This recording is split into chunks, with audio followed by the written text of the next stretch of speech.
প্রিয় দর্শক, সবাইকে শুভেচ্ছা জানিয়ে শুরু করছি এনটিভির নিয়মিত আয়োজন news insight.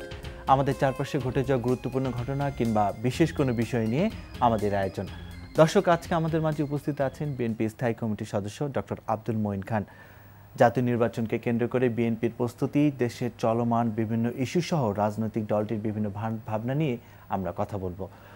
Doctor Abdul Moin খান, আপনাকে ধন্যবাদ, অনেক ব্যস্ততার মধ্যে আমাদের সময় দিয়েছেন। আপনাকেও ধন্যবাদ এবং আপনার মাধ্যমে দর্শকদের ধন্যবাদ জানাচ্ছি। আমাদের মাঝে অংশগ্রহণ করছেন সরকারি এবং বেসরকারি বিশ্ববিদ্যালয়ের কয়েকজন শিক্ষার্থী। আর পুরো অনুষ্ঠান জুড়ে আরিফুর রহমান আমি থাকবো আপনাদের সাথে। ডক্টর মঈন খান, অনুষ্ঠানের শুরুতেই বলবো যে তত্ত্বাবধায়ক সরকার, এরপরে আপনারা সেখান থেকে ঘুরে সহায়ক সরকারের কথা বলছেন। তাহলে সহায়ক সরকারের আসলে রূপরেখাটা কি হবে? তত্ত্বাবধায়ক সরকারের ধারণাটি কিন্তু এসেছে 1991 সাল থেকে, এবং এটি এসেছিল বিশেষ করে এই কারণে যে তখন একটি সরকার থেকে আরেকটি সরকারে পরিবর্তন সাধনের জন্যে যে সংবিধান বর্ণিত নিয়মতান্ত্রিক উপায়, সেটি কার্যকর করা অত্যন্ত কঠিন হয়ে পড়েছিল। এবং সেই কারণেই কিন্তু তখন এটা বলা যায় যে সব রাজনৈতিক দল মিলে মিশে একটি কার্যকর পন্থা উদ্ভাবন করেছিল। আপনাদের মনে আছে যে চিফ জাস্টিস তখন দায়িত্বভার গ্রহণ করেছিলেন এবং তার নির্দেশে এবং তার সার্বিক পরিচালনায় পরবর্তী নির্বাচনটি অনুষ্ঠিত হয়েছিল। সেটাকেই আমরা তত্ত্বাবধায়ক সরকার বলেছি। হ্যাঁ, আমরা এটা সবাই দেখেছি। এবং তার পরপরই আপনারা এটাও দেখেছেন যে 1991 থেকে 96 যখন বিএনপি সরকার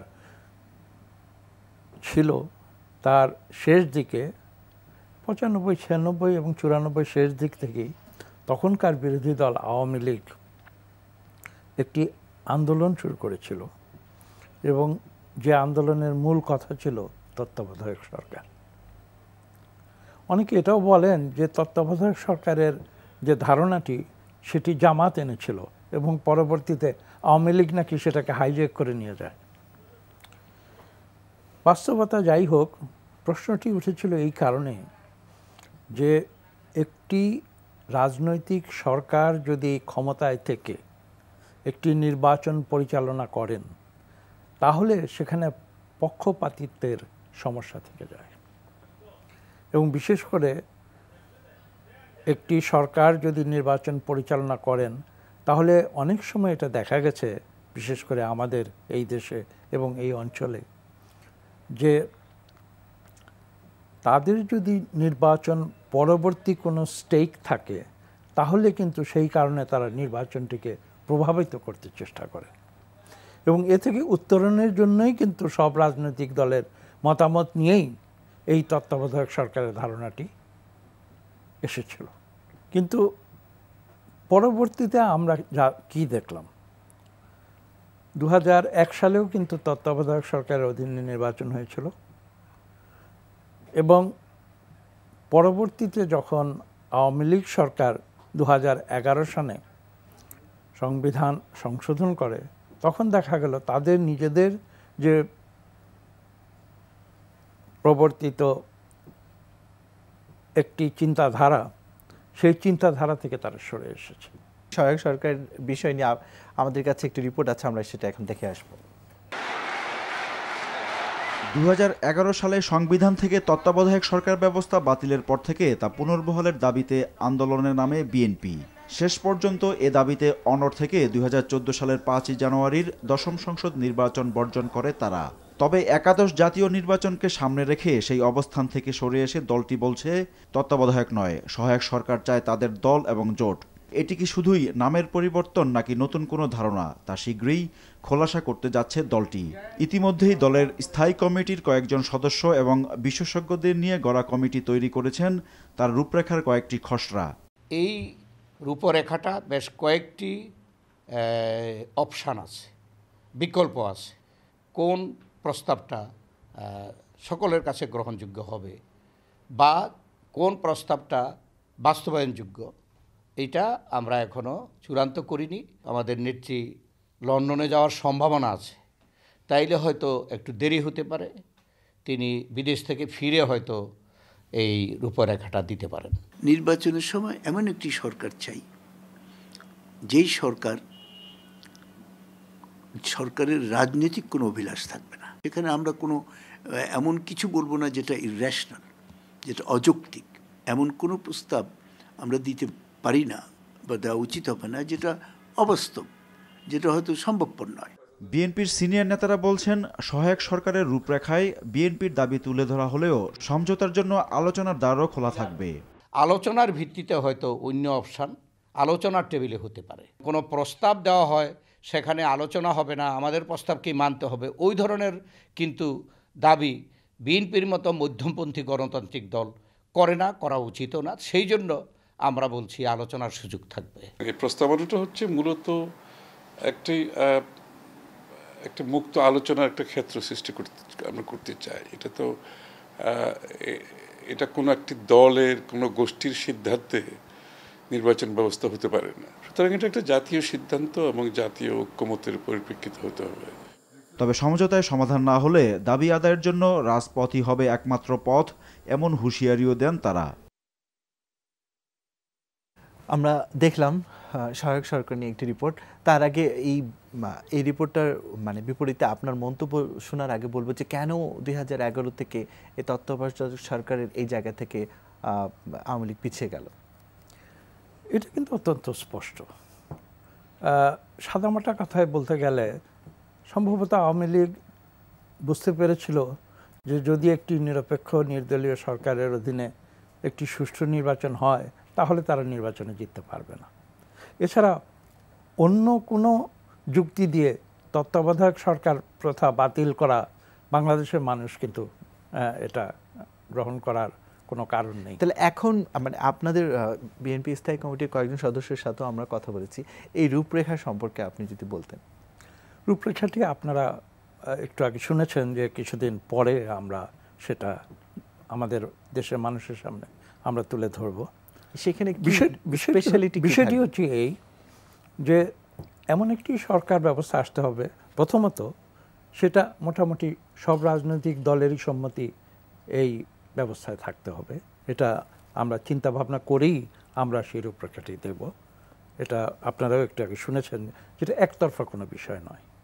দ্বিতীয়ত আমি যে কথাটি একটু আগে উল্লেখ করেছি যে নামেই ডাকুন না কেন, সহায়ক সরকার বলুন, তত্ত্বাবধায়ক বলুন, ইন্টারিম গভর্নমেন্ট বলুন, যে নামেই হোক, এটা এমন একটি সরকার হতে হবে যাদের নির্বাচনী ফলাফলে কোনো স্বার্থ থাকবে না। এটাই কিন্তু মূল কথা। এবং যতক্ষণ পর্যন্ত না আমরা এই মূল বিষয়টি নিশ্চিত করতে পারছি, ততক্ষণ কিন্তু আমরা যে কোনো পদ্ধতি অবলম্বন করি না কেন, সেটা কিন্তু বিভিন্ন রাজনৈতিক দল তথা দেশের 16 কোটি মানুষকে সন্তুষ্ট করতে পারবে না। একটি জিনিস বুঝতে হবে যে প্রতি 5 বছর যখন আমরা নির্বাচনে যাই, তার পেছনে যে ফিলসফিটা সেটা কি? মূল বক্তব্য হচ্ছে যে একটি সংসদ যখন গঠিত হয়, তারা জনগণের প্রতিনিধি হিসাবে সেখানে তাদের দায়িত্ব পালন করেন, এবং মূল বিষয়টি হচ্ছে সেই সংসদের মাধ্যমে একটি সরকার গঠিত হবে এবং সেই সরকার দেশের মানুষের সেবা করবেন। যদি আমরা এই ধারণাটিকে আমরা সত্যিকার অর্থে আন্তরিকভাবে গ্রহণ করি, তাহলে তো আমার মনে হয় কোনো সমস্যা থাকার কথা নয়। কেননা জনগণের প্রতিনিধিত্ব করতে হলে একটি সুষ্ঠু এবং নিরপেক্ষ নির্বাচন লাগবে। এবং দ্বিতীয়ত, জনগণ যদি আমাদের ভোট না দেয়, তাহলে ভোট রিগিং করেও জোর করে আমাদের ক্ষমতায় থাকতে হবে, এটা তো কোনোদিন গ্রহণযোগ্য। এই সহায়ক সরকার নিয়ে বর্তমান সরকারের আপনাদের এই কনসেপ্ট নিয়ে বর্তমান সরকারের অনেক মন্তব্য আমরা লক্ষ্য করছি, এই বিষয়ে কিছু বলবেন আপনি? আমি ইতিমধ্যে বলেছি যে এটার একটা ফ্রেমওয়ার্ক আমরা দেব, সেটা হয়তো এই মুহূর্তে আলোচনা করা সম্ভব হবে না। তবে এইটুকু আমরা বলতে পারি যে আমরা যে রূপরেখাই দেই না কেন, আমরা সেটা সকলের কাছে গ্রহণযোগ্য করেই দেব, এবং যুক্তিযুক্তভাবে এমন একটি প্রস্তাব বা একাধিক প্রস্তাব আমরা নিয়ে আসব, যাতে করে মানুষ এটা উপলব্ধি করতে পারে যে নির্বাচনের সময় মানুষের যে মনের আকাঙ্ক্ষা, সেটা তারা সুষ্ঠু নিরপেক্ষভাবে নির্ভয়ে তারা ব্যালটের মাধ্যমে এটা কবে নাগাদ প্রকাশ প্রকাশ করতে এই পারবে। রূপরেখাটা কবে নাগাদ? এটা আগামী 2-3 মাসের ভেতরেই আসতে পারে। আগে একটা ধারণা ছিল, আমি বলবো 50, 60, 70 বা 100 বছর আগে, যারা সরকারে থাকে তারাই বুঝি দেশের মানুষের কল্যাণ করতে পারে। আজকের আধুনিক যুগে কিন্তু এটা বুঝতে হবে যে যারা বিরোধী দলে থাকে তারাও কিন্তু বিরোধী দলে থেকেও কিন্তু এদেশের মানুষের সেবা করতে পারে এবং অনেক কল্যাণ করতে পারে। কাজেই যেন তেন প্রকারে ক্ষমতায় যেতে হবে, আগে যেমন ছিল যে চিন্তা ছিল যে you must seize the political power, একটা দেশকে শাসন করতে হলে ক্ষমতায় যেতে হবে। আসলে এই ধারণা থেকেও আমাদের বের হয়ে আসছে। আমরা আমন্ত্রিত শিক্ষার্থীদের কাছে যাব, আপনারা প্রশ্ন করুন। নির্বাচনী ইশতেহার বা ম্যানিফেস্টোর ক্ষেত্রে পরবর্তী নির্বাচনে দলটি তার রূপরেখা কিভাবে সাজাবে এবং দেশের উন্নয়নের ব্যাপারে দলটি কোন দিকে ফোকাস হবে, সেটা কি শিক্ষা, সেটা কি গবেষণা বা সেটা কি চিকিৎসা ক্ষেত্র, যদি এই ব্যাপারে কিছু একটু বলতেন। 1991 থেকে 96 সাল পর্যন্ত আমরা সরকারে ছিলাম। সেই 5টি বছরের বাজেট যদি পর্যালোচনা করেন তাহলে কিন্তু আপনারা দেখবেন যে সেই পাঁচটি বাজেটে বিএনপি সরকার তখন শিক্ষা গবেষণা এই খাতে সর্বোচ্চ বরাদ্দ দিয়েছিল। কাজে শিক্ষা সবসময় আমাদের প্রায়োরিটি। এ প্রসঙ্গে আরেকটু বলা দরকার, দুটি অত্যন্ত যুগান্তকারী সিদ্ধান্ত বিএনপি নিয়েছিল 91 থেকে 96 সরকার শিক্ষা সংক্রান্ত। প্রথমত, আমরা 91 সালে এসে প্রথম এদেশে প্রাথমিক শিক্ষাকে আমরা বাধ্যতামূলক করেছি। এ কথার অর্থ কি? প্রাথমিক শিক্ষা তো বাধ্যতামূলক, এটা মুখে বললেই করা যায়, আসলে কিন্তু তা নয়। প্রাথমিক শিক্ষা বাধ্যতামূলক করার অনেকগুলো ইমপ্লিকেশন রয়েছে। যেমন, যে মুহূর্তে আমরা প্রাথমিক শিক্ষা বাধ্যতামূলক করব তখন সেদিন থেকে সরকারের এটা দায়িত্ব হয়ে যায় যে আমাদের যত প্রাথমিক শিক্ষা গ্রহণ করার মতো ছাত্র আছে তাদের প্রত্যেকের দায়িত্ব সরকারকে নিতে হবে।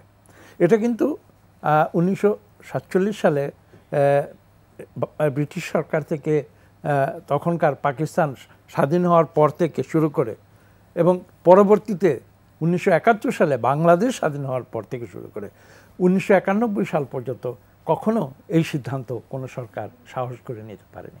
আমরা নিয়েছিলাম এবং শিক্ষাকে গুরুত্ব দিয়েছিলাম এবং আমরা প্রত্যেক ছাত্রের যে প্রয়োজন, তাদের জন্য স্কুল ভবন, তাদের জন্য শিক্ষক, তাদের জন্য উপবৃত্তির ব্যবস্থা, প্রত্যেকটি কাজ কিন্তু আমরা দায়িত্ব নিয়ে করেছিলাম। এবং আজকে 1991 সাল থেকে শুরু করে আজকে 2017 সালে দেখুন তার যে দীর্ঘস্থায়ী সুফল, সেই সুফলগুলো কিন্তু আমরা আজকে পেতে শুরু করেছি। যে দেশে শিক্ষার হার বেড়েছে এবং আজকে আমাদের আপনারা যারা এখানে এসছেন আপনাদের উদাহরণ দিয়ে আমি বলতে পারি আজকের নতুন প্রজন্ম এই যে আপনারা জ্ঞান বিজ্ঞানে আপনারা যে আধুনিক বিশ্বের সমস্ত যে চ্যালেঞ্জ সেটাকে গ্রহণ করার মতো আপনাদের যে প্রস্তুতি হয়েছে তার পিছনে কিন্তু এইসব পলিসি ডিসিশনগুলো ছিল। সে সঙ্গে আরেকটু কথা যোগ করতে চাই যে আমরা সর্বপ্রথম মেয়েদের জন্যে আমরা প্রথমে ক্লাস 8, পরবর্তীতে ক্লাস 10 এবং 2001 থেকে 2006-এর ভেতরে আমরা দ্বাদশ শ্রেণী পর্যন্ত মেয়েদের শিক্ষা ব্যবস্থা আমরা ফ্রি করে দিয়েছিলাম এবং তাদের জন্য উপবৃত্তির ব্যবস্থা করেছিলাম। আজকে দেখুন মেয়েরা যে আজকে সমাজে এগিয়ে গিয়েছে, বাংলাদেশ যেটা ইউএন থেকে, জাতিসংঘ থেকে পৃথিবীর বিভিন্ন দেশ যে তথ্যটি নিয়ে বাংলাদেশের প্রশংসা করছে, সেই সিদ্ধান্তগুলো আমাদের বিএনপি সরকার নিয়েছিল এবং তার ফলশ্রুতিতে আজকে আপনারা সমাজে বিভিন্ন গুরুত্বপূর্ণ পদে আপনারা গিয়েছেন। এই সিদ্ধান্তগুলোর ফলাফল দেখতে কিছু সময় লাগে। আমরা 91 থেকে শুরু করেছিলাম, তারপরে 2001-এ সিদ্ধান্ত নিয়েছিলাম, আজকে কিন্তু তার সুফলগুলো আমরা পাচ্ছি। কাজেই আপনি যে জিজ্ঞেস করলেন ম্যানিফেস্টোর কথা, ইশতেহারের কথা, সেখানে অবশ্যই শিক্ষা খাত, গবেষণা খাত আমাদের অত্যন্ত গুরুত্বপূর্ণ হবে। আমি শুধু একটু যেটা ফ্যাক্ট সেটা বলতে চাই, আমার মনে হয় যে আমরা শিক্ষা খাতে প্রথম দিকে যত জোর দিয়েছিলাম গবেষণা খাতে ততটা জোর আমরা তখন দিতে পারিনি। তখন সম্পদের সীমাবদ্ধতা ছিল এবং এটা রাতারাতি হয় না। প্রথমে শিক্ষা খাতকে একটা সার্টেন স্ট্যান্ডার্ডে নিয়ে এসে তারপরে গবেষণাকে জোর দিতে হয়। আমার বিশ্বাস আগামীতে যদি বিএনপি সরকারে আসে এবার আমরা শিক্ষার পাশাপাশি আমরা গবেষণা খাতকে আমরা জোর দেব। আমরা আবারও পরের প্রশ্নে চলে যাব। বিএনপির নেতাকর্মীদের অবস্থা বা সাংগঠনিকভাবে বিএনপির যেই বিভিন্ন অঞ্চলে সারা দেশে সব জায়গায় সেই জায়গাগুলো আসলে বিএনপির অবস্থা কিছুটা অগোছালো বা সেই জায়গা থেকে আসলে আরও বেশি তৎপর হওয়ার প্রয়োজন কিনা, এবং সেখান থেকে আসলে প্রিন্ট বা ইলেকট্রিক মিডিয়ায় কিছু অভিযোগ এসছে যে সেই জায়গায় যখন বিভিন্ন জেলা বা জেলা ভিত্তিক দলগুলো গঠন করা হচ্ছে, পুনর্গঠন হচ্ছে, তো সেখানে এই মামলাপ্রাপ্ত বা এইভাবে যারা আন্দোলন করেছেন, যে এই ত্যাগী নেতাকর্মীরা ছিলেন, তো তাদেরকে বেশি প্রাধান্য না দিয়ে সেখানেও দেখা যাচ্ছে যে এই অভিযোগগুলো আসছে যে যারা হচ্ছে স্বজনপ্রীতি দেখিয়ে বা সেখানে আর্থিক লেনদেনের মাধ্যমে এই পদগুলো নির্ধারণ করা হচ্ছে। তো এই ব্যাপারগুলো আসলে বিএনপিকে সাংগঠনিকভাবে সুসংহত হতে কিছুটা বাধা প্রদান করছে কিনা, এবং এ ব্যাপারে আসলে বিএনপির সিনিয়র নেতাকর্মীরা কি ভাবছেন এবং তাদের ভূমিকাটা কি হচ্ছে যদি বলতে। যখনই আমরা একটা সভার জন্য আমরা প্রস্তুতি নিয়েছি তখনই সরকার থেকে বাধা দেওয়া হয়েছে, একটি সভাও আমরা করতে পারিনি। আর গ্রামেগঞ্জের ছোট্ট উদাহরণ দেব, বেশি বিস্তৃত আলোচনা যাব না। রাজনৈতিক কর্মকাণ্ড তো দূরের কথা, এই কিছুদিন আগে ইফতার পার্টি যখন বিএনপি করতে গিয়েছিল, সেই ইফতার পার্টিগুলো ভেঙে চুরে চুরমার করে দেওয়া হয়েছে, লুটপাট করে ইফতার ছিনিয়ে নেওয়া হয়েছে। তো কাজেই এইখানে যেটাকে বলা হয় ডেমোক্রেটিক স্পেস, তো মিনিমাল সবচেয়ে ন্যূনতম যদি ডেমোক্রেটিক স্পেস সরকার না দেয়, তাহলে সেখানে আপনি যে কথাটা বলেছেন যে সাংগঠনিক কাজ করা খুব সহজ নয়, এটা আপনিও বলেছেন, এবং এই বাস্তবতাটি কিন্তু সামনে রেখেই তখন বিএনপির যে কার্যক্রম সেটাকে বিশ্লেষণ করতে হবে। এর পাশাপাশি যে দ্বিতীয় অংশটি আপনি বলেছেন যে অনেক অনেক অনেক ক্ষেত্রে যারা মামলা মোকদ্দমা যারা অভিযুক্ত হয়েছে তাদেরকে বাদ দিয়ে অন্যদের কমিটিতে দেওয়া হয়েছে, এটা যদি অভিযোগ যদি সত্য হয় তাহলে নিশ্চয়ই এটা সংশোধন করতে হবে। তবে নির্দিষ্ট অভিযোগ আমার মনে হয় এটা আমরা যতটা না পেয়েছি তার চেয়ে বেশি পেয়েছি ভেগ অভিযোগ, অর্থাৎ সাধারণভাবে এই অভিযোগগুলো এসছে। একটি দলের ভেতরে যখন আমি খোলাখুলি বলছি, আমি বিশ্বাস করি যে যদি গণতান্ত্রিক প্রক্রিয়া নির্বাচনের মাধ্যমে সে পদগুলো পূরণ করা হয় তাহলে আপনি যে প্রশ্নগুলো তুলছেন, যে অভিযোগগুলোর কথা বলছেন, আমার মনে হয় সেই অভিযোগগুলো থাকবে না। কাজে এই বিষয়টিও আমাদের বিবেচনায় আনতে হবে। দলের ভেতরে যে অভ্যন্তরীণ যে রিফর্ম সেগুলো করতে হবে, কিন্তু এটা স্পষ্ট যে সরকার যতক্ষণ না দেশে সুষ্ঠু নিরপেক্ষ একটি পরিবেশ তৈরি করে যেখানে যে কোনো রাজনৈতিক দল, সেটা সরকারি দলই হোক বা বিরোধী দলই হোক, তারা যদি তাদের রাজনৈতিক কার্যক্রম এবং সাংগঠনিক কার্যক্রম পরিচালনা করতে না পারে তাহলে কিন্তু এ ধরনের সমস্যা আরও বেশি দেখা দেবে, এবং সেটা সুযোগ গ্রহণ করে সুযোগ সন্ধানীরা এই মুহূর্তে বিএনপির বিভিন্ন নেতাকর্মীর বিরুদ্ধে 24,000 মামলা দেওয়া রয়েছে। এবং এটা তো শুধু এই মুহূর্তের কথা, বিগত 8 বছরে 2009 থেকে আজকে পর্যন্ত প্রায় 65,000 মামলা দেওয়া হয়েছে। কাজেই এভাবে তো একটা দেশের রাজনৈতিক ব্যবস্থা চলতে পারে না।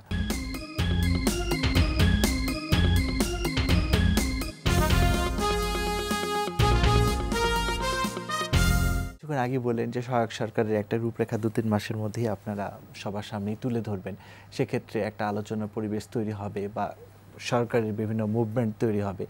তো সব কিছু মিলিয়ে একটা প্রশ্নই চলে আসে যে অবাধ সুষ্ঠু নির্বাচনের জন্যই আপনারা প্রতি মুহূর্তে ফাইট করছেন। এই সহায়ক সরকারের রূপরেখার মধ্যে হয়তো আমরা সেটাই মূল ফোকাসে দেখতে পাবো। তারপরেও যদি সরকারের রেসপন্স না থাকে তখন আপনারা কিভাবে নিজেদের দাবি আদায় করবেন? এটা কিন্তু স্পষ্ট, সব রাজনৈতিক দল আসলেই নির্বাচন সুষ্ঠু এবং নিরপেক্ষ এই কথার কোনো যুক্তি নেই, বরঞ্চ এটা সরকারের দায়িত্ব, এটা নির্বাচন কমিশনের দায়িত্ব, এবং এটা যারাই নির্বাচন প্রক্রিয়ার সঙ্গে জড়িত রয়েছেন তাদের সকলের দায়িত্ব যে নির্বাচন সুষ্ঠু এবং নিরপেক্ষ করা। এবং সেটা করলে তখন কিন্তু কোনো নির্বাচনে রাজনৈতিক দলকে ডাকতে হবে না, ডেকে আনতে হবে না যে তোমরা নির্বাচনে অংশগ্রহণ, তারা নিজেরাই এসে নির্বাচনে অংশগ্রহণ করে। যদি একটি সুষ্ঠু এবং নিরপেক্ষ নির্বাচন সত্যিকার অর্থে হয়, সেখানে যদি জনগণ বিএনপিকে না চায়, বিএনপি সরকারে যাবে না, সেখানে তো কোনো সমস্যা নেই। কিন্তু যদি নির্বাচন সুষ্ঠু নিরপেক্ষ না হয় এবং রিগিংয়ের মাধ্যমে জোর করে বিএনপিকে হারিয়ে দেওয়া হয়, তখন তো বিএনপি এটা বলতে পারে না যে আমরা বিরোধী দলে থাকবো, সরকারে আমরা যেতে পারলাম না কেন, রিগিংয়ের কারণে। সেই প্রশ্নটি নিশ্চয়ই আমাদের করতে হবে। স্যার, এই খুব সহজভাবেই তাহলে আপনাদের পদক্ষেপ কি হবে? অর্থাৎ আপনাদের রূপরেখাকে যদি কোনোভাবেই তারা না মেনে নেয় সেক্ষেত্রে আপনারা কি স্টেপ নেবেন? এটার পদক্ষেপ কি হবে আমি জানি না, কিন্তু আমি বিষয়টি নিয়ে আলোচনা করতে পারি এবং বিষয়টির একটি বিশ্লেষণ দিতে পারি। আসলে আপনার প্রশ্নের উত্তরটি কিন্তু খুব সহজ।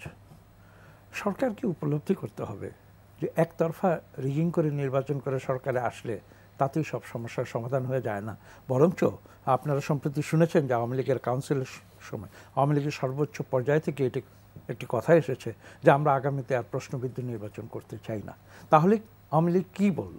আওয়ামী লীগ কিন্তু এটা নিজেরাই স্বীকার করে নিয়েছে যে 2014 নির্বাচনটি প্রশ্নবিদ্ধ ছিল। এবং আমি মনে করি আপনি যেটা বলছেন যে আওয়ামী লীগ বিএনপির এই প্রস্তাব যদি গ্রহণ না করে, আওয়ামী লীগ আমার কথা হলো আওয়ামী লীগ বিএনপি যদি একটি সত্যিকার অর্থে ভালো প্রস্তাব দেয়, আওয়ামী লীগ যদি সেটা গ্রহণ না করে তাহলে কিন্তু তাতে বিএনপির চেয়ে আওয়ামী লীগের ক্ষতি বেশি হবে। বিরোধী দলের চেয়ে সরকারের স্বার্থ আর অনেক বেশি যে একটি গ্রহণযোগ্য নির্বাচনে পরিবেশ সৃষ্টি করা, এবং সেইটা করতে হলেই কিন্তু তখন দুটি প্রধান রাজনৈতিক দল বিএনপি আওয়ামী লীগ তাদেরকে একটা টেবিলে বসে on the principle of give and take, কোনো ক্ষেত্রে হয়তো আমরা ছাড় দেবো, কোনো ক্ষেত্রে হয়তো আওয়ামী লীগ ছাড় দেবে। স্যার, আমরা এখন আবারও আমন্ত্রিত শিক্ষার্থীর কাছে চলে যাব।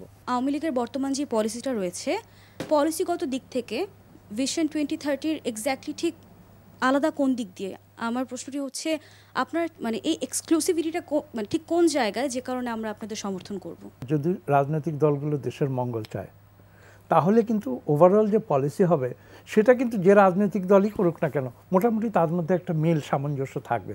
কারণ এটা বিএনপিও কোনো দিন বলবে না যে এরকম পলিসি আমরা নেব যাতে দেশের মানুষের ক্ষতি হয়, দেশের ক্ষতি হয়। আওয়ামী লীগও কিন্তু বলতে পারবে না যে তারা এমন একটা পলিসি নেবে যাতে দেশের মানুষের ক্ষতি হয় অথবা দেশের ক্ষতি হয়। কাজেই সেই অর্থে কিন্তু কিছুটা মিল দু দলের ভিশনের মধ্যে থাকবেই। তারপরেও কিন্তু কিছু পলিসিগত ব্যবধান থাকে। আওয়ামী লীগ যদি সত্যিকার অর্থে কোনো ভালো পলিসি দেয়, আমি তো মনে করি না নীতিগতভাবে বিএনপি সেটা বিরোধিতা করার কোনো প্রয়োজন রয়েছে। আমরা তখনই বিরোধিতা করব যখন আমরা বুঝবো যে আওয়ামী লীগের কোনো পার্টিকুলার পলিসি যখন দেশের মানুষের ক্ষতি করে। যেমন আমি একটি উদাহরণ বলছি, মাননীয় অর্থমন্ত্রী বিভিন্ন সময় বলেছেন যে ব্যাংক থেকে অর্থ লোপাট হয়ে যাচ্ছে 4,000-5,000 কোটি টাকা কিছু নয়। তো এটাই যদি সরকারের পলিসি হয়, সেই পলিসি কিন্তু বিএনপি আমরা গ্রহণ করতে পারবো না, কারণ এতে দেশের মানুষের দরিদ্র ট্যাক্স পেয়ারের টাকা লুটপাট করে নেওয়া হচ্ছে। আমরা কিন্তু সেই পলিসিতে আমরা বাধা দেব এবং সেখানে আমরা কাউন্টার পলিসি দেব। এখানেই কিন্তু সত্যিকার যে প্রভেদ দুটো পলিসির মধ্যে সেটা আসবে। নির্বাচনী ইশতেহার হিসেবে যেহেতু জনগণ এবং বিশ্ববাসীর নজর জঙ্গিবাদের দিকেই বেশি থাকবে, সেক্ষেত্রে বিএনপি কী ভাবছে জঙ্গিবাদ বিরোধী প্রতিরোধ আন্দোলন নিয়ে? উদার গণতান্ত্রিক পরিবেশ যদি আমরা ধ্বংস করে দিয়ে একদলীয় শাসন কায়েম করি, তখন কিন্তু মানুষের যে সাইকি, সে সাইকি কিন্তু বিভিন্নভাবে অ্যাক্ট করতে থাকে। আমি কিন্তু মনে করি যে এই যে জঙ্গিবাদের কথা বলছেন, সেটা কিন্তু আমি বিশ্বাস করি যে এটা কোনো মানুষের কোনো স্বাভাবিক আচরণ নয়। যে বিগত এক বছরের সরকার কি একটি প্রমাণ দিতে পেরেছে যে সেই জঙ্গিবাদ কারা করেছিল, কেন করেছিল? বরঞ্চ আমরা লক্ষ্য করেছি যে যাদের বিরুদ্ধে অভিযোগ আনা হয়েছিল জঙ্গিবাদের, তাদের অনেককেই বিনা বিচারে তাদেরকে হত্যা করা হয়েছে। তাহলে যাদেরকে অপরাধী বলে দাবি করা হচ্ছে, তাদের যদি আমরা একটি নিরপেক্ষ জাস্টিস বা বিচারের সম্মুখীন না করি, তাহলে আমরা কিভাবে সত্যিটা জানব? একজন অপরাধী বা একজন ক্রিমিনাল বেআইনি কাজ করতে পারে, কিন্তু সরকার কোনোদিন বেআইনি কাজ করতে পারে, এটা কিন্তু বুঝতে হবে। এখানেই সরকারের সঙ্গে একজন সাধারণ নাগরিকের যে প্রভেদ। যারা অপরাধ করেছে তাদেরকে যদি ক্যাপচার করা যেত, তাদেরকে যদি কোর্টে হাজির করা হতো, তাদের থেকে যে সত্য, সেই সত্য যদি আমরা উদ্ঘাটন করতে পারতাম, তাহলে আমরা জঙ্গিবাদের যে ঘটনাগুলো হচ্ছে তার মূলে আমরা যেতে পারতাম, সে অপরাধীদের চিহ্নিত করতে পারতাম, এবং আমি বিশ্বাস করি এভাবেই আমরা বাংলাদেশ থেকে জঙ্গিবাদ নির্মূল করতে পারতাম। আপনার কাছে আমার প্রশ্নটি ছিল বৈদেশিক সম্পর্ক নিয়ে, যে বিএনপি যদি আগামী নির্বাচনে ক্ষমতায় যায়, তাহলে পরে বৈদেশিক সম্পর্ক বলতে অন্যান্য দেশ, বিশেষ করে ভারতের সাথে পানি চুক্তি সহ রামপাল চুক্তি, এগুলোর ব্যাপারে আপনারা কোন ধরনের পদক্ষেপ নেবেন? রামপালের ব্যাপারটি আলাদা। রামপালের ব্যাপারে আমরা কিন্তু আমাদের অবস্থান স্পষ্ট করে দিয়েছি। এখানে এমন কোনো প্ল্যান করা যাবে না যাতে বিশ্বের সবচেয়ে বৃহত্তম যে ম্যাঙ্গো ফরেস্ট সুন্দরবন, সেটা ধ্বংস হয়ে যায়, সে ধরনের কোনো প্ল্যান করাটা সঠিক হবে না। এই অবস্থান আমাদের স্পষ্ট, এবং এটা আমার মনে হয় পুনর্বিবেচনা করতে হবে। এখানে বলা প্রয়োজন যে সরকার যে যুক্তিগুলো দিচ্ছে, সেই যুক্তিগুলো কিন্তু অনেকের কাছেই গ্রহণযোগ্য নয়। আর তাছাড়া এটা আমাদের কাছে ভাবতে অবাক লাগে, আমরা একটা কোল পাওয়ার প্ল্যান্ট করব, সেটা নিয়ে সুন্দরবনেই কেন করতে হবে? সুন্দরবন ছাড়াও তো যে কোনো জায়গায় করতে পারি। এর পেছনে কি রয়েছে? এর পেছনে কোনো পরিকল্পিত কোনো কিছু রয়েছে? এবং এটা সুন্দরবন যদি ধ্বংস হয়ে যায়, এটা বলা প্রয়োজন, এতে যে শুধু বাংলাদেশ ক্ষতিগ্রস্ত হবে তা নয়, এর প্রভাব কিন্তু যে গ্লোবাল ক্লাইমেট চেঞ্জ তার উপরে পড়বে এবং সারা বিশ্বের যে যে আবহাওয়া পরিবর্তন, সেটাতে কিন্তু এটা অত্যন্ত মারাত্মক একটি প্রভাব রাখবে। কথাটি হচ্ছে এই যে লোয়ার রাইপেরিয়ান, আমরা এখানে লোয়ার রাইপেরিয়ানের রাইটটা কিন্তু আপার রাইপেরিয়ানদের নিশ্চিত করতে হবে। এখানে দুঃখের সঙ্গে বলতে হচ্ছে যে এই অবস্থানটি আমাদের আপার রাইপেরিয়ান এখনও পর্যন্ত নিশ্চিত করেনি এবং কাজে বিএনপি যদি ক্ষমতায় আসে, আমরা আলোচনার মাধ্যমে, যেটা আমি বলেছি, একটি শান্তিপূর্ণ আলোচনার মাধ্যমে এই পানি সমস্যার সমাধান করতে চেষ্টা করব। এটা বিশেষ করে এই কারণে যে বাংলাদেশের জন্য পানি অত্যন্ত গুরুত্বপূর্ণ এবং পানি ছাড়া বাংলাদেশের 16 কোটি মানুষ কিন্তু বাঁচবে না।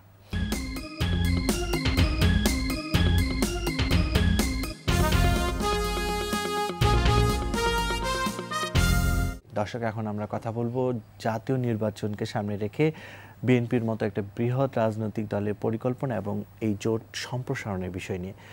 ডক্টর আব্দুল মঈন খান, মানে এটা একটা বড় ধরনের, সবাই সারা দেশের মানুষ আসলে এই ইলেকশনের আগে এই জায়গাগুলোতে একটা মানে অন্যরকম দৃষ্টি দিয়ে রাখে যে আসলে কারা কারা আসছে বা কারা কারা আপনাদেরকে সঙ্গে নিয়ে আপনারা জাতীয় নির্বাচনে অংশগ্রহণ করবেন। তো এই বিষয় নিয়ে একটু আপনি যদি মন্তব্য করতেন। এটা কি আপনি ইন্ডিভিজুয়াল ক্যান্ডিডেটসের কথা প্রশ্ন করছেন? ক্যান্ডিডেটস না, রাজনৈতিক দল, মানে কাদেরকে নিয়ে আপনারা মূলত জাতীয় নির্বাচনে অংশগ্রহণ করবেন? আমাদের একটি 20 দলীয় জোট রয়েছে। এটা কি সম্প্রসারণ হবে কিনা? এটা নির্ভর করে যে অন্য কোন রাজনৈতিক দল আমাদের সঙ্গে যোগ দিতে চায়। এখানে এই জোটের বিষয়টি আমার মনে একটু ব্যাখ্যার দাবিদার। দেখুন, পলিটিক্যাল সায়েন্সে, এখানে পলিটিক্যাল সায়েন্সের স্টুডেন্ট রয়েছে, তারা আমার চেয়ে হয়তো ভালোও জানেন। পলিটিক্যাল সায়েন্সে আমরা যে পার্লামেন্টারি ডেমোক্রেটিক যে সিস্টেমটাকে আমরা ফর্মুলেট করেছি, সেখানে একটা মজার বিষয় আছে। বিষয়টি হচ্ছে যে মোট সংসদে যে আসন সংখ্যা থাকবে তার অর্ধেকের অন্তত একটু বেশি না পেলে কেউ সরকার গঠন করতে পারে না। যদি সেটা না হয়, তখন কিন্তু তারা চেষ্টা করে যে নির্বাচনী অ্যালায়েন্স তৈরি করতে, এবং নির্বাচনী অ্যালায়েন্সের মাধ্যমে একাধিক দল একত্রিত হয়ে তারা তখন সেই সংখ্যাটি এক্সিড করার চেষ্টা করে, এবং সেই সংখ্যাটি অর্ধেকের বেশি যখনই এক্সিড হয়, তখনই তারা সরকার গঠন করার অধিকার পায়। তো কাজেই এইখানে এই কারণেই কিন্তু আপনারা ইউরোপের বিভিন্ন দেশগুলিতেও দেখতে পাবেন যে অনেক দেশে এবং প্রায় অধিকাংশ দেশে কিন্তু আজকে একটি কোয়ালিশন গভর্নমেন্ট হয়েছে পৃথিবীর উন্নত দেশগুলোতে। একতরফা নির্বাচনে যে 200-300-র মধ্যে 200-250 সিট, 270টি সিট একটি দলে দখল করে নিল, এটা কিন্তু আসলে অত্যন্ত অস্বাভাবিক একটা পরিস্থিতি, এবং কোনো সুস্থ মস্তিষ্কের মানুষ এটা নিরপেক্ষভাবে কোনোদিনই গ্রহণ করতে পারবে না যে 300-র মধ্যে 270 সিট একটি রাজনৈতিক দল পেয়ে গেছে, আরেকটি দল মাত্র 30টি সিট পেয়েছে। এবং সেই কারণেই কিন্তু আসলে আমরা সেই সংখ্যার যে খেলা, সেই অ্যারিথমেটিক্যাল কিছু গেম, এই পলিটিক্যাল সায়েন্সের যে মেকানিজম, সেই মেকানিজমের সঙ্গে ফিট করার জন্যই কিন্তু এ ধরনের কোয়ালিশন বা অ্যালায়েন্স নির্বাচনের আগে পরে তৈরি করতে হয়, এবং আমরা সেটাই করেছি এবং আমরা এটা করব। আমরা সমমনা যারা দলগুলো রয়েছে, যারা আমাদের পলিসির কথা একটু আগে আমরা আলোচনা করেছি, আমাদের পলিসির সঙ্গে যাদের মিল রয়েছে তাদেরকে নিয়ে আমরা একসঙ্গে সবসময় কাজ করি এবং করব।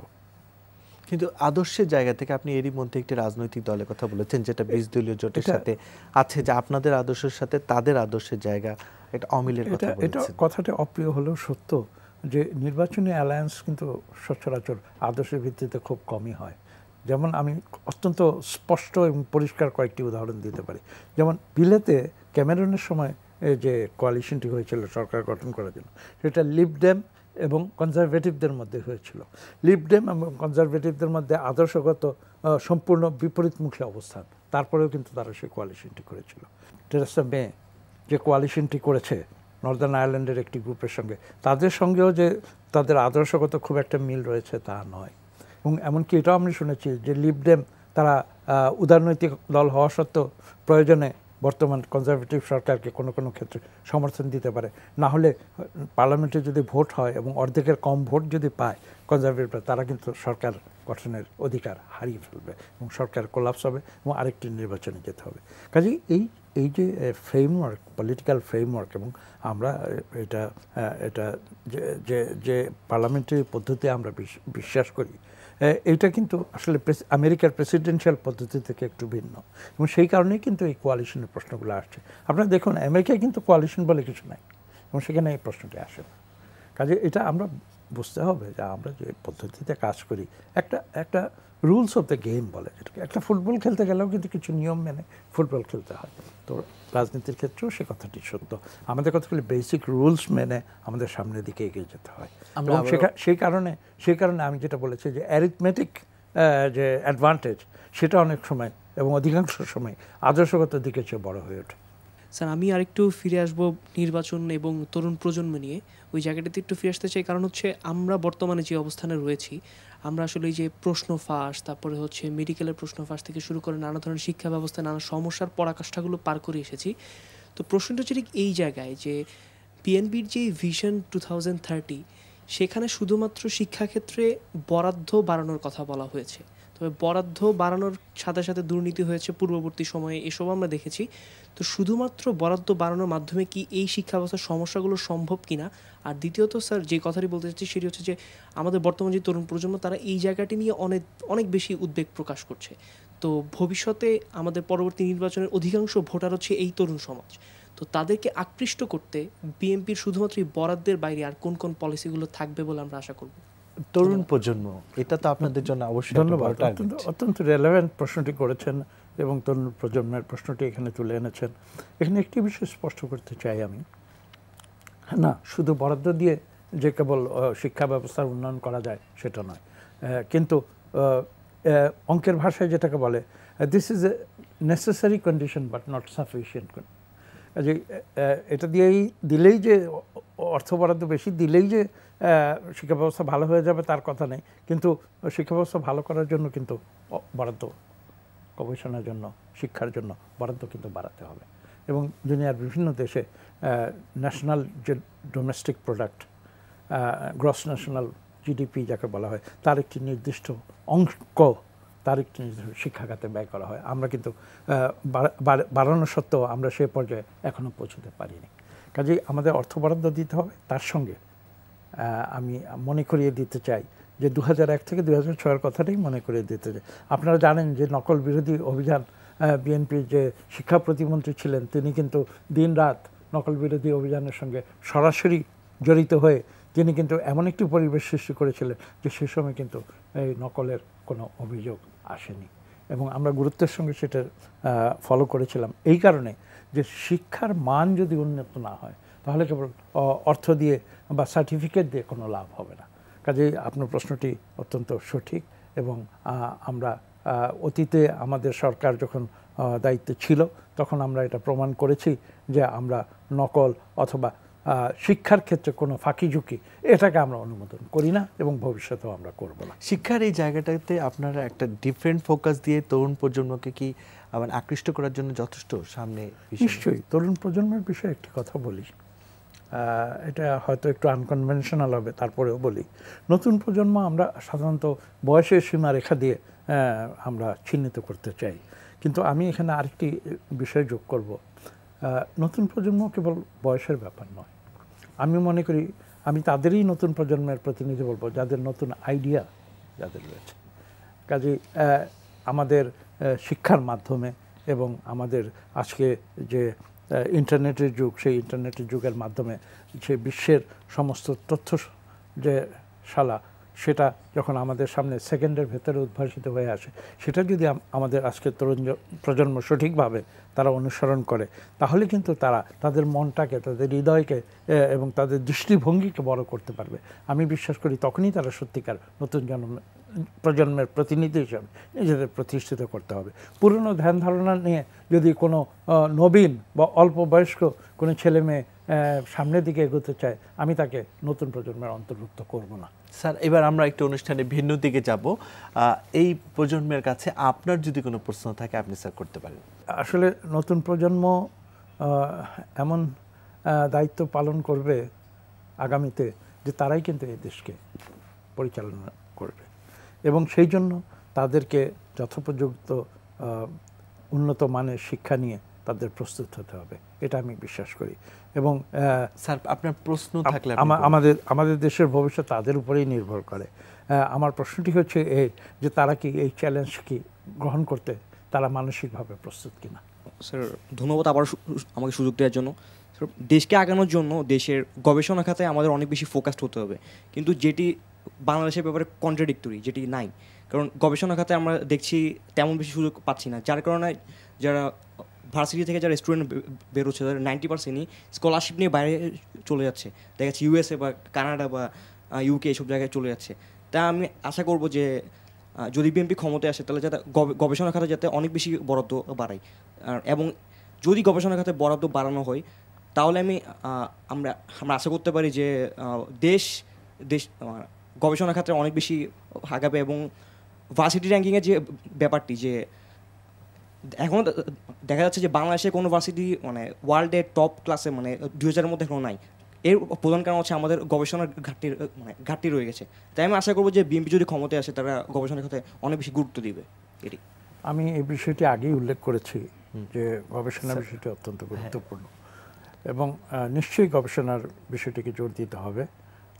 আর বিদেশে যাওয়ার যে বিষয়টি উল্লেখ করা হয়েছে, অনেক সময় আমরা দেশে উপযুক্ত পরিবেশ সৃষ্টি করতে পারি না বলে আমাদের ব্রিলিয়ান্ট ছেলেমেয়েরা বিদেশে গিয়ে ওখানে থেকে যায়, তারা ফিরে আসে না।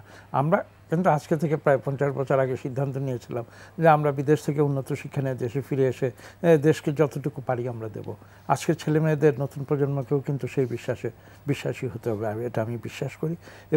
এবং দেশ তাদের যা দিয়েছে তার কিছু না কিছু দেশকে ফিরিয়ে দিতে হবে। এই ক্ষেত্রে আমি এটাই বলবো জোর দিয়ে যে শুধু গবেষণা নয়, গবেষণা ছাড়াও শিক্ষা, নতুন আইডিয়াস এবং যা যা আছে সেটার জন্য তাদেরকে প্রস্তুত হতে হবে, এবং দেশকে তাদের যতটুকু দেয়ার সেটা দিতে হবে। হ্যাঁ, স্যারের প্রশ্নে যদি আপনার কাছে কোনো। আবারও ধন্যবাদ। আসলে মানসিক যেই প্রস্তুতি, যেই জায়গার কথা আসলে বলা হচ্ছে যে তরুণ প্রজন্ম প্রস্তুত কিনা, আসলে আমরা যারা দেশ নিয়ে ভাবি তারা সবাই আসলে দেশকে আরও ভালো জায়গায় কিভাবে নিয়ে যাওয়া যায়, এবং আসলে সাম্প্রতিক সময়ে বেশ কিছু অরাজকতা যেগুলো আমরা যে প্রতিবন্ধকতাগুলো পার করছি, সেই প্রতিবন্ধকতাগুলো আসলে আমরা চাই না যে থাকুক। তো সেই জায়গা থেকে আসলে বিকল্প যেই সরকার বলা হোক বা ভোটের অধিকার যখন আমরা প্রয়োগ করব, সেই জায়গা থেকে আসলে আমরা আরও বেশি সুস্পষ্ট কিছু দিক নির্দেশনা চাই, বা সুস্পষ্ট কিছু স্টেপ বা পদক্ষেপ, যে পদক্ষেপগুলো আসলে আমাদেরকে আরও বেশি সিদ্ধান্তগুলো নিতে সাহায্য করবে, এবং দেশের উন্নয়নের জন্য আসলে যে পদক্ষেপগুলো প্রকৃতপক্ষে আসলে ভালো হবে দেশের জন্য, সেই পদক্ষেপগুলো যদি আসলেই আমরা মনে করি যে সেই পদক্ষেপগুলো আপনারা নিচ্ছেন, তাহলে অবশ্যই সেই বিকল্প রাস্তাটি গ্রহণের জন্য তরুণ প্রজন্ম মানসিকভাবে প্রস্তুত। এবং সেই জায়গাটির দিকে আসলে আমরা চাই যে সেই সুস্পষ্ট দিক নির্দেশনাগুলো এবং কোন ধরনের পদক্ষেপগুলো আপনারা নিতে চাচ্ছেন, এ ধরনের দিক নির্দেশনাগুলো আরও সুস্পষ্টভাবে আপনাদের দল থেকে আসুক। স্যার, আপনি আমাদেরকে মানসিকভাবে প্রস্তুতির কথাটা জিজ্ঞেস করেছেন। স্যার, এক্ষেত্রে আমি একটা কথাই বলতে চাই যে বর্তমান সময়ে রাজনীতিবিজ্ঞানের ছাত্রী হিসেবে আমিও দেখছি যে তরুণ সমাজ সবাই বলতে গেলে রাজনীতি থেকে একটু দূরে থাকতে চাচ্ছে, বা রাজনীতির যে বর্তমান সময়ে আর রাজনীতির প্ল্যাটফর্মে নেই, অনেকটা দূরে সরে এসেছে। এটা নীতির রাজার পরিবর্তে রাজার নীতিতে পরিণত হয়েছে। সেক্ষেত্রে তরুণরা রাজনীতির এই ধরনের পঙ্কিল পরিবেশ দেখে মানসিকভাবে হতাশাগ্রস্ত থাকছে, এবং এরকম হতাশাগ্রস্ত পরিবেশে দেশকে জাতিকে এগিয়ে নেওয়ার জন্য মানসিক শক্তি কতটুকু আসলে আমরা অর্জন করতে পারি সেটা একটা বিরাট প্রশ্নের বিষয়। তো স্যার, আমাদের সবারই তরুণ প্রজন্মের প্রতিনিধি হিসেবে আপনাদের নীতি নির্ধারকদের কাছে একটি দাবি এবং প্রত্যাশা থাকবে আমাদেরকে মানসিকভাবে শক্তিদানের জন্য এবং রাজনীতিতে আগ্রহী করার জন্য আপনারা যথাযথ পদক্ষেপ আপনাদের নীতি মাধ্যমে গ্রহণ করবেন। ধন্যবাদ স্যার। আপনার আর কোনো প্রশ্ন আছে কিনা? না, আমার প্রশ্ন আমি করেছি মেইনলি এটা নতুন প্রজন্মের সঙ্গে সম্পৃক্ত। আপনার যে বক্তব্যের প্রেক্ষিতে একটি কথা আমি যেটা খোলাখুলি না বলে পারছি না, যে আজকের নতুন প্রজন্ম কিন্তু কিছু কিছু ক্ষেত্রে আমরা লক্ষ্য করেছি তারা কিছুটা পথভ্রষ্ট হয়ে গিয়েছে অথবা যাচ্ছে। এবং ঢাকা শহরে যেহেতু একটা বড় শহর, এটা সবসময় সামনাসামনি চোখে দেখা যায় না, কিন্তু আমরা যখন মফস্বল শহরে যাই, জেলা শহরে যাই বা উপজেলা শহরে যাই, তখন কিন্তু আমরা এটা দেখতে পাচ্ছি। এখানে কিন্তু বর্তমান সরকারের যে গাফিলতি, সেটা কিন্তু আমি চিহ্নিত না করে পারছি না। যদি মাদকাসক্তি অথবা অন্য কোনো কার্যক্রমের দিকে ছেলেদের কালো টাকা দিয়ে ধাবিত করে দেওয়া হয়, যাতে করে এই সমাজকে, এই নতুন প্রজন্মকে আমরা অন্যদিকে ব্যস্ত রেখে আমাদের যারা যারা দেশ পরিচালনা করছে তারা তাদের উদ্দেশ্যগুলো সাধন করে নেবে, তারা দুর্নীতির মাধ্যমে অঢেল অর্থ অর্জন করবে, যাতে করে নতুন প্রজন্ম কোনো প্রশ্ন না করে তারা যেন বসে যায়। এবং তারা যদি তাদের যে দায়িত্ব সেটা সঠিকভাবে পালন না করে, তখন কিন্তু যে একটি সুবিধাভোগী শ্রেণী তাদের সেই দুর্নীতি এবং অন্যান্য যে কুকর্ম, সেই কাজগুলি করা সহজ হয়ে দাঁড়ায়। কাজে এটা কিন্তু আমার মনে হয় আজকে সময় এসছে এই প্রশ্নগুলি সিরিয়াসলি আমাদের খোলাখুলি সাহস করে করতে হবে, বলতে হবে যে এটা কোনো রাজনৈতিক দল কেবলমাত্র নিজের ক্ষমতাকে দীর্ঘায়িত করার জন্য অথবা নিজের সুযোগ সুবিধার জন্য আমরা তরুণ সমাজকে ধ্বংস করে দেব, তাদেরকে বিপদে পরিচালিত করব। আমরা দেখেছি সরকারি দলের এমপিরা কক্সবাজারে কী করছে। এ ধরনের যদি উদাহরণ সৃষ্টি করি, তাহলে তাতে করে কিন্তু আজকের নতুন প্রজন্ম ধ্বংস হয়ে যাবে। আমাদের কিন্তু সেই ধ্বংসের পথ থেকে বেরিয়ে আসতে হবে। এবং সেই জন্যই কিন্তু আমরা সবসময় বলি যে একটি সত্যিকার অর্থে গণতান্ত্রিক যে ধ্যান ধারণা, সেই ধ্যান ধারণা নিয়ে একটি সরকার দেশে থাকতে হবে, সেটা যে রাজনৈতিক দলই হোক না কেন। স্যার, আমরা অনুষ্ঠানে একদম শেষ দিকে চলে এসেছি। একটি প্রশ্ন করে অনুষ্ঠানটি শেষ করব। আপনারা 1 কোটি সদস্য সংগ্রহের লক্ষ্যমাত্রা নিয়ে কাজ করছেন, তো যেখানে আপনাদের নেতাকর্মীরা রাস্তায় কাজ করতে পারছে না, কোনো ধরনের রাজনৈতিক কর্মকাণ্ড করতে পারছে না, এই অবস্থায় নতুন সদস্য সংগ্রহ কিভাবে সম্ভব? আবার কেউ ঝুঁকি নিয়ে বিএনপির মতো রাজনৈতিক দলের সদস্য হওয়ার এই সাহস দেখাবে কিনা, আপনার কাছে কি মনে হয়? ধন্যবাদ। আসলে এই প্রশ্নটি কিন্তু আপনার সরকারি দলের কাছে করা উচিত ছিল, তাহলে কিন্তু তারা কিছুটা ব্যাখ্যা দিতে পারত। তারপরে আমি বলি, যেহেতু আমাদের সরকার যেটা স্বাভাবিক রাজনৈতিক কর্মকাণ্ড সেটা করতে দিচ্ছে না, সেই কারণেই কিন্তু আমাদের সদস্য সংগ্রহের কর্মসূচিটি অত্যন্ত গুরুত্বপূর্ণ হয়ে দাঁড়িয়েছে এবং সেই কারণেই কিন্তু এটা আমরা গ্রহণ করেছি। বিভিন্নভাবে করতে হয়। যদি আমরা বড় একটা অনুষ্ঠান করে করতে চাই, আপনারা দেখেছেন আমি বলেছি যে ইফতার পার্টি পর্যন্ত লুটপাট করে নিয়ে যাচ্ছে, করতে দিচ্ছে না। যে কোনো রাজনৈতিক কর্মকাণ্ড সভা সমিতি করতে দিচ্ছে না। সেখানে একটা বড় অনুষ্ঠান করে যদি সদস্য আমরা করতে যাই, সেখানেও বাধার সৃষ্টি হতে পারে। কিন্তু তার অর্থ এই না যে আমরা বসে থাকবো। এখানে কিন্তু একটা আশ্চর্য বিষয়, আমরা সেই কর্মসূচিটি শুরু হওয়ার পরে বিগত কয়েকদিনে আমরা লক্ষ্য করেছি যে এটা একটা অভূতপূর্ব সাড়া বাংলাদেশে অনেক মানুষের মধ্যে জাগিয়েছে। এবং আমি স্পষ্ট করে এটা বলতে চাই, জানি না কোনো সার্ভে সংক্রান্ত হয়েছে কিনা, যে আজকে দেশের একটা বৃহৎ অংশ মানুষের একটা বৃহৎ অংশ কিন্তু সরকারের এ ধরনের অগণতান্ত্রিক কার্যক্রমে কিন্তু তারা হতাশ হয়ে গেছে এবং তারা একটা অল্টারনেটিভ চায়। এবং সেই অল্টারনেটিভ আমরা বিএনপির পক্ষ থেকে আমরা দিতে চাই, যাতে করে এখানে এদেশে একটি উদার গণতান্ত্রিক শাসন ব্যবস্থার মাধ্যমে দেশের মানুষ তারা সুখে শান্তিতে বসবাস করতে পারে। ডক্টর আব্দুল মঈন খান, আপনাকে ধন্যবাদ আমাদেরকে সময় দেওয়ার জন্য। ধন্যবাদ। সেই সাথে ধন্যবাদ আমন্ত্রিত শিক্ষার্থীদেরও। দর্শক, আপনাদের বিভিন্ন প্রশ্ন, সমসাময়িক ঘটনা সম্পর্কে জানতে বা মতামত থাকলে, পাশাপাশি কেমন লাগলো আমাদের আয়োজন জানিয়ে চিঠি লিখতে পারেন। এই ঠিকানায় প্রযোজক নিউজ ইনসাইট, এনটিভি, বিএসসিসি ভবন, 7ম তলা, 102 কাজী নজরুল ইসলাম এভিনিউ, কারওয়ান বাজার, ঢাকা 1215। আমাদের ইমেলও করতে পারেন newsinsight@ntvbd.com এই অ্যাড্রেসে। আর অনলাইনে অনুষ্ঠানটি দেখতে ভিজিট করুন এনটিভি অনলাইন www.ntvbd.com এই অ্যাড্রেসে। সবাইকে শুভেচ্ছা জানিয়ে আমি আরিফুর রহমান আজকের মতো বিদায় নিচ্ছি।